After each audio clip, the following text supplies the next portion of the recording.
সাবেক প্রধানমন্ত্রী শেখ হাসিনার মুখ্য সচিব আবুল কালাম আজাদকে গ্রেফতার করা হয়েছে।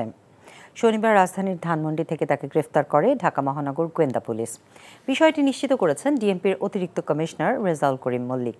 তিনি জানান, তার বিরুদ্ধে সুনির্দিষ্ট অভিযোগ ও মামলা রয়েছে। গোয়েন্দা তথ্যের ভিত্তিতে সন্ধ্যায় তাকে গ্রেফতার করা হয়। আবুল কালাম আজাদকে ডিবি কার্যালয়ে নেওয়া হয়েছে।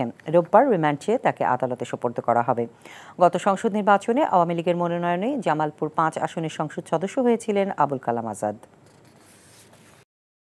টাকা চুরির জন্য যদি আমার গলায় জুতার মালা পরাইতে হয়, তাহলে আমার শালীর সাথে প্রতারণা করার জন্য তোর ফাঁসি হবে। দুলা ভাই, আপনার তো ঘর জামাই বইলা একটা পরিচয় আছে, আমার তো তাও নাই।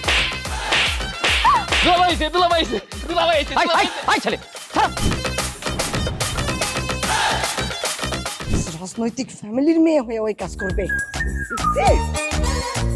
যারে পাবো আরে পিটাবো, রক্তের নেশায় ধরছে, রক্তের নেশায়, কাঁচা রক্তের নেশায় ধরছে। তোমার এই পলিটিক্স আমার বাম পকেটে থাকে। পাঁচুদের বউরে ঝামেলা পাকাই। এই বেটাই, আমি তখন বিয়ে করিনি। দুইটার আমি গুলি করে মারু। মাসুদরা কোনোদিন ভালো হয় না। আপনার পোশাক আশাক দেখে কিন্তু আপনার তালুকদার বংশের লোক মনে হয় না আব্বা, আপনার মনে হয় যে আপনি ফকির বংশের লোক।